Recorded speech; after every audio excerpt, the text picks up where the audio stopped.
নির্বাচন নিয়ে প্রধান উপদেষ্টার বক্তব্য স্পষ্ট, হতাশ বিএনপি। গণ অভ্যুত্থান সংক্রান্ত বিশেষ সেলের খরচ দেখে স্বাস্থ্য উপদেষ্টার বিস্ময়। পদোন্নতি ও কোটা সংস্কার সুপারিশ নিয়ে ডিসিদের প্রতিবাদ। চলতি বছরে ৩৫ বারের মতো বাড়ল সোনার দাম।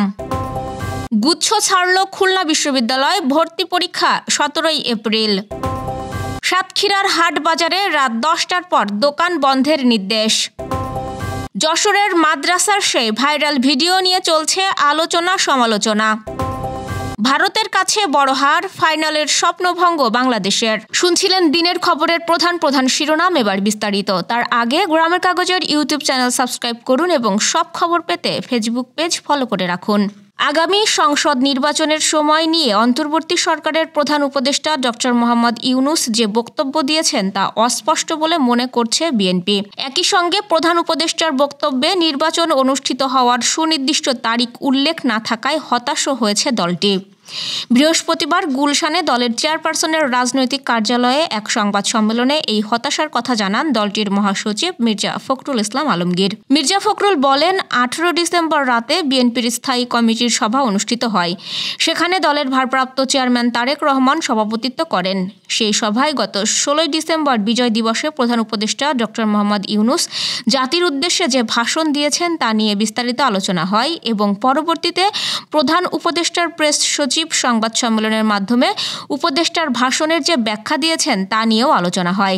ডক্টর ইউনূসের ভাষণে নির্বাচন সংক্রান্ত বক্তব্য স্পষ্ট বলে দাবি করে মির্জা ফখরুল বলেন, সভা মনে করে তার বক্তব্যে নির্বাচনের একটি সম্ভাব্য সময়ের কথা বলা হলেও নির্বাচনের রোডম্যাপ সম্পর্কে কোনো সুনির্দিষ্ট বক্তব্য রাখা হয়নি।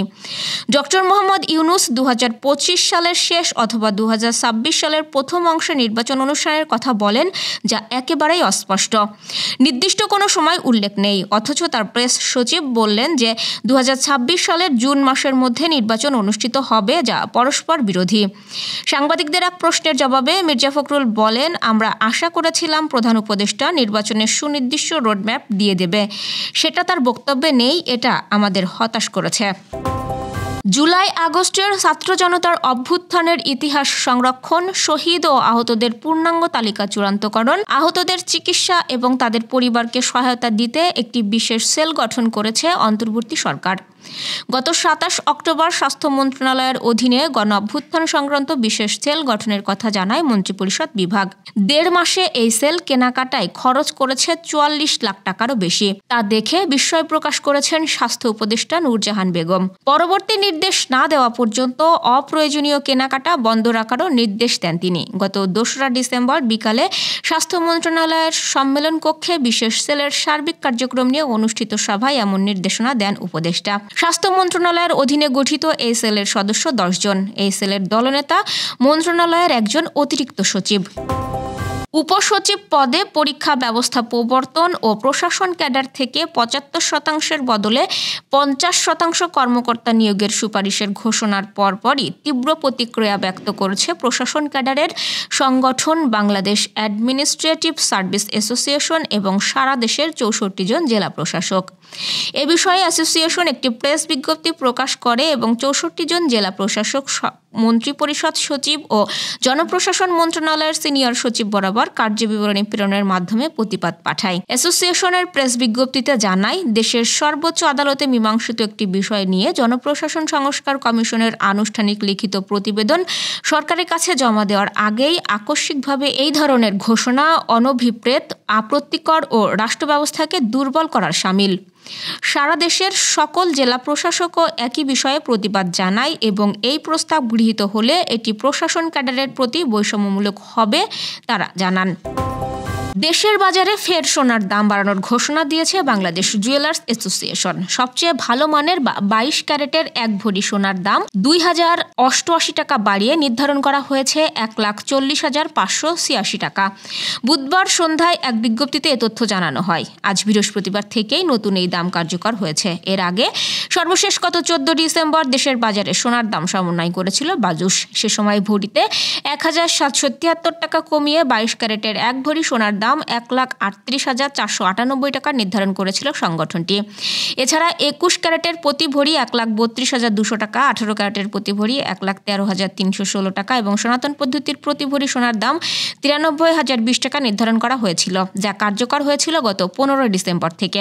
চলতি বছরে এখন পর্যন্ত দেশের বাজারে 60 বার সোনার দাম সমন্বয় করা হয়েছে, যেখানে 35 বার দাম বাড়ানো হয়েছে আর কমানো হয়েছে 25 বার, আর 2023 সালে দাম সমন্বয় করা হয়েছিল 29 বার। গুচ্ছভুক্ত ভর্তি প্রক্রিয়া থেকে বের হয়ে নিজস্ব ভর্তি পরীক্ষা পদ্ধতিতে নেওয়ার সিদ্ধান্ত নিয়েছে খুলনা বিশ্ববিদ্যালয় কর্তৃপক্ষ। বৃহস্পতিবার 2024-25 শিক্ষাবর্ষে স্নাতক প্রথম বর্ষে নিজস্ব ব্যবস্থাপনায় ভর্তির বিজ্ঞপ্তি প্রকাশ করেছে বিশ্ববিদ্যালয়টি।